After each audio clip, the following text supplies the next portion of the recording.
ओम नमो भगवते वासुदेवाय। ओम नमो भगवते वासुदेवाय। ओम नमो भगवते वासुदेवाय। ओम नमो भगवते वासुदेवाय। ओम नमो भगवते वासुदेवाय। तीसरा अध्याय, भक्ति के कष्ट की निवृत्ति। नारद जी कहते हैं, अब मैं भक्ति, ज्ञान और वैराग्य को स्थापित करने के लिए प्रयत्न पूर्वक सुखदेव जी के कहे हुए भगवत शास्त्र की कथा द्वारा उज्जवल ज्ञान यज्ञ करूंगा। यह यज्ञ मुझे कहाँ करना चाहिए? आप इसके लिए कोई स्थान बता दीजिए।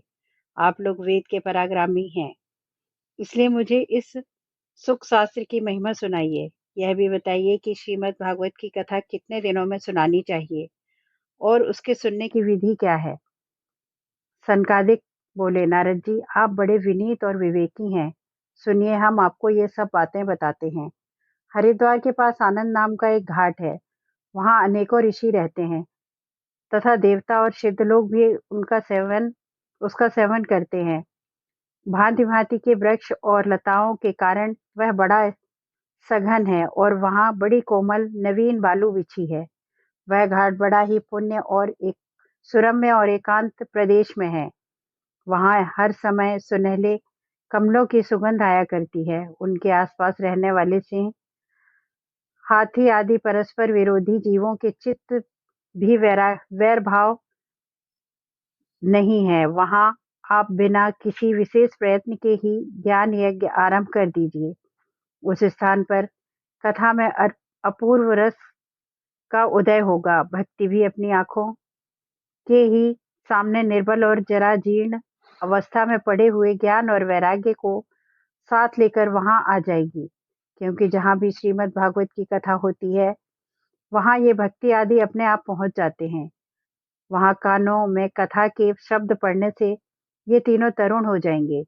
सूत जी कहते हैं, इस प्रकार कहकर नारद जी के साथ सनकादिक भी श्रीमद् भागवत मृत का पान करने के लिए वहां से तुरंत गंगा तट पर चले आए। जिस समय वे तट पर पहुंचे, भूलोक, देवलोक और ब्रह्मलोक सभी जगह इस कथा का हल्ला हो गया।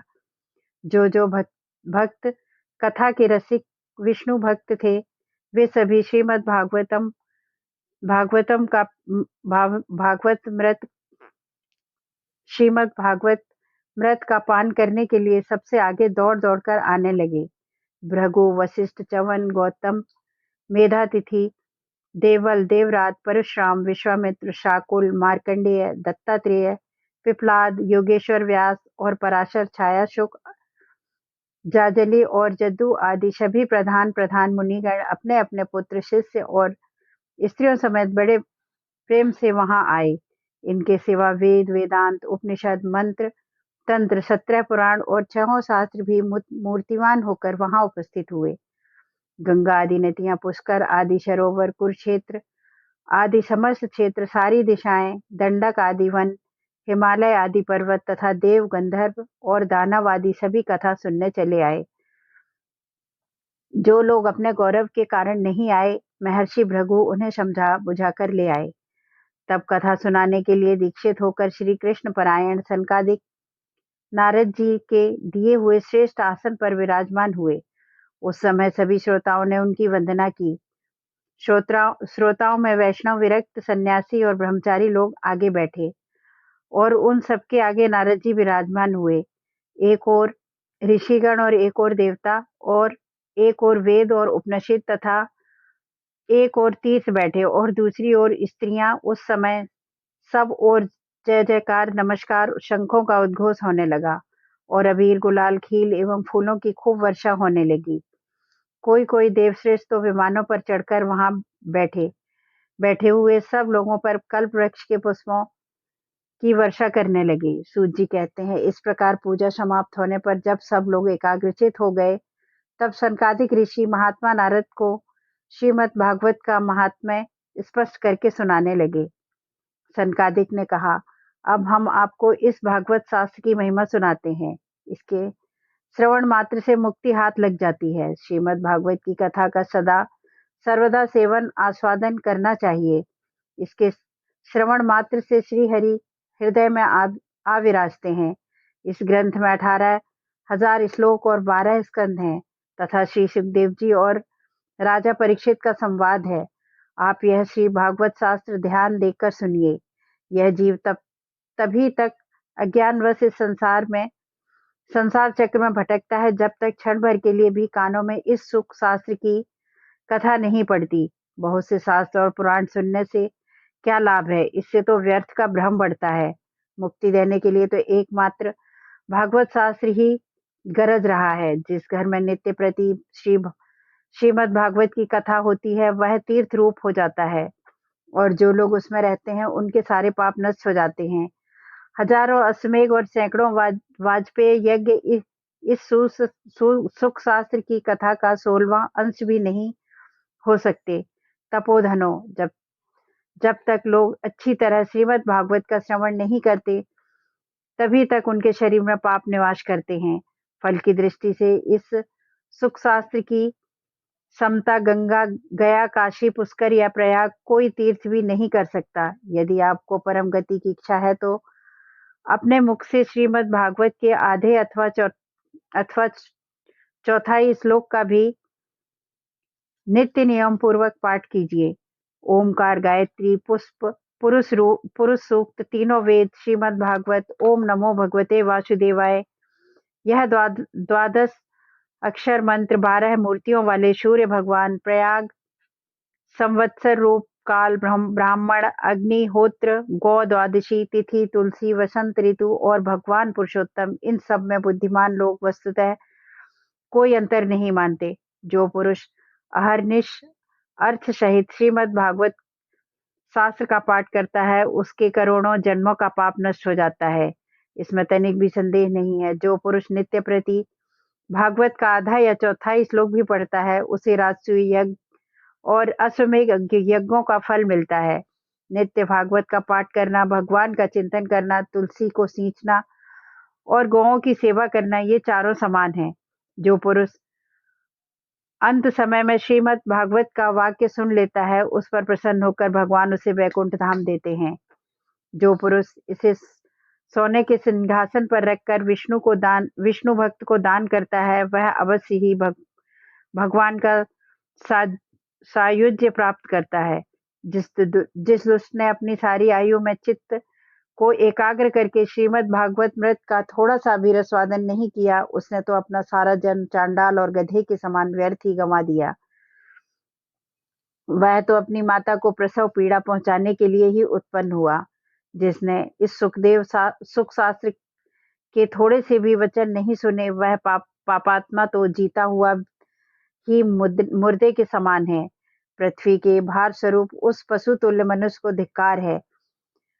क्यों स्वर्ग लोक में देवताओं में प्रधान इंद्रादि कहा करते हैं संसार में श्रीमद् भागवत की कथा मिलना अवश्य ही कठिन है। जब करोड़ों जन्मों का पुण्य होता है तभी इसकी प्राप्ति होती है। नारद जी, आप बड़े ही बुद्धिमान और योग निधि हैं। आप प्रयत्न पूर्वक कथा श्रवण कीजिए। इसे सुनने के लिए दिनों का कोई नियम नहीं है। इसे तो सर्वदा ही सुनना अच्छा है। इसे सत्य भाषण और ब्रह्मचर्य पालन पूर्वक सर्वदा ही सुनना श्रेष्ठ माना गया है। किंतु कलयुग में ऐसा होना कठिन है। इसलिए इसकी सुखदेव जी ने जो विधि बताई है वह जान लेना चाहिए।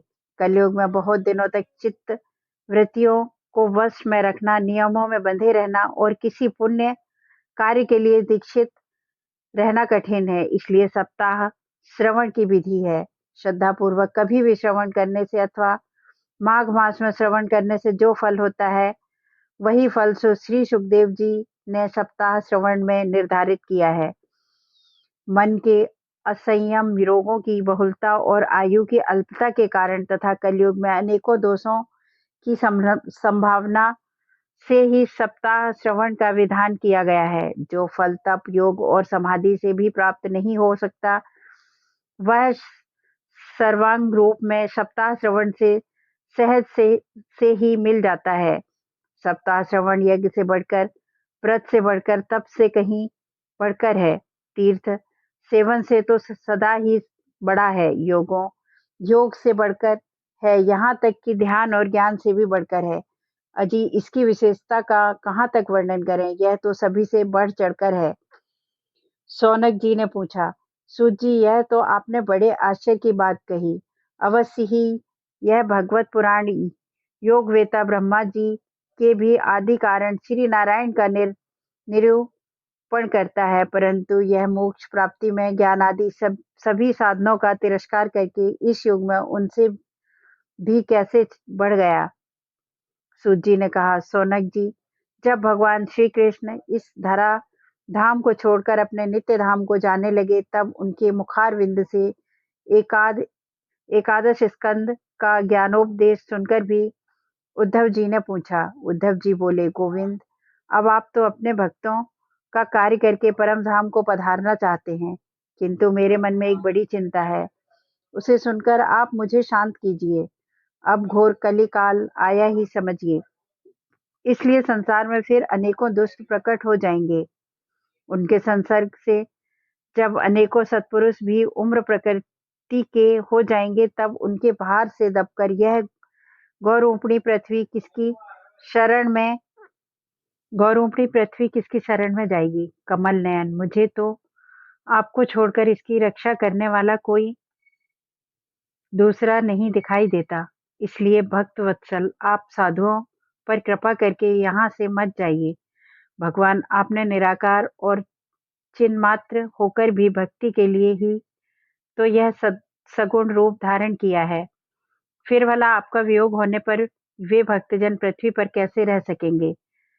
निर्गुण उपासना में तो बड़ा कष्ट है, इसलिए कुछ और विचार कीजिए। प्रभास क्षेत्र में उद्धव जी के ये वचन सुनकर भगवान सोचने लगे कि भक्तों के लिए अवलंब के लिए मुझे क्या व्यवस्था करनी चाहिए। शौनक जी, तब भगवान ने अपनी सारी शक्ति भागवत में रख दी। वे अंतर्ध्यान होकर इस भागवत समुद्र में प्रवेश कर गए, इसलिए यह भागवत भगवान की साक्षात शब्दमयी मूर्ति है। इसके सेवन, श्रवण, पाठ अथवा दर्शन से ही मनुष्य के सारे पाप नष्ट हो जाते हैं। इसी से इसका सप्ताह श्रवण सबसे बढ़कर माना गया है, और कलयुग में तो अन्य सब साधनों को छोड़कर यही प्रधान कर्म बताया गया है। कलि काल में यही ऐसा धर्म है जो दुख, दरिद्रता, दुर्भाग्य और पापों की सफाई कर देता है तथा काम, क्रोध आदि शत्रुओं पर भी विजय दिलाता है। अन्यथा भगवान की इस माया से पीछा छुड़ाना देवताओं के लिए भी कठिन है, मनुष्य तो इसे छोड़ ही कैसे सकते हैं। अतः इससे छूटने के लिए ही सप्ताह श्रवण का विधान किया गया है। सूत जी कहते हैं, शौनक जी जिस समय सनकादिक मुनीश्वर इस प्रकार सप्ताह श्रवण की महिमा बखान कर रहे थे, उस सभा में एक बड़ा आश्चर्य हुआ। उसे मैं तुम्हें बतलाता हूँ, सुनो। वहां तरुण अवस्था को प्राप्त हुए अपने दोनों पुत्रों को साथ लिए विशुद्ध प्रेम रूपा भक्ति बार बार श्री कृष्ण गोविंद, हरे मुरारे, हे नाथ, नारायण, वासुदेव आदि भाव मात्रों भाव मात्र को का उच्चारण करती हुई अकस्मात प्रकट हुई हो गई। सभी सदस्यों ने देखा कि परम सुंदरी भक्ति रानी भागवत के अर्थों का आभूषण पढ़ने वाले पधारी मुनियों की उस सभा में सभी यह तर्क वितर्क करने लगे कि ये यहाँ कैसे आई और कैसे प्रविष्ट हुई। तब सनकादिक ने कहा, ये भक्ति देवी अभी अभी कथा के अर्थ से निकली हैं। उनके ये वचन सुनकर भक्ति ने अपने पुत्रों समेत अत्यंत विनम्र होकर सनत कुमार जी से कहा। भक्ति बोली, मैं कलयुग में नष्ट प्राय हो गई थी। आपने कथामृत से सींचकर मुझे फिर हष्टपुष्ट कर दिया। अब आप यह बताइए कि मैं कहाँ रहूं। यह सुनकर सनकादि ने उससे कहा, तुम भक्तों को भगवान का स्वरूप प्रदान करने वाली, अनन्य प्रेम का संपादन करने वाली और संसार रोग को निर्मूल करने वाली हो, अतः तुम धैर्य धारण करके नित्य निरंतर विष्णु भक्तों के हृदय में ही निवास करो। कलयुग के दोष भले ही सारे संसार पर अपना प्रभाव डालें, किंतु वहां तुम पर इनकी दृष्टि भी नहीं पड़ सकेगी। इस प्रकार उनकी आज्ञा पाते ही भक्ति तुरंत भगवत भक्तों के हृदय में जा विराजी। जिनके हृदय में एकमात्र श्री हरि की भक्ति निवास करती है, वे त्रिलोकी में अत्यंत निर्धन होने पर भी परम धन्य हैं, क्योंकि इस भौतिक भक्ति की डोरी से बंधकर वो तो साक्षात भगवान भी अपना परम धाम छोड़कर उनके हृदय में आकर बस जाते हैं। भूलोक में यह भागवत साक्षात परम ब्रह्म का विग्रह है। हम इसकी महिमा कहाँ तक वर्णन करें। इसका आश्रय लेकर इसे सुनाने से तो सुनने और सुनाने वाले दोनों का ही भगवान श्री कृष्ण की समता प्राप्त होती है। अतः इसे छोड़कर अन्य धर्मों से क्या प्रयोजन है। तीसरा अध्याय समाप्त।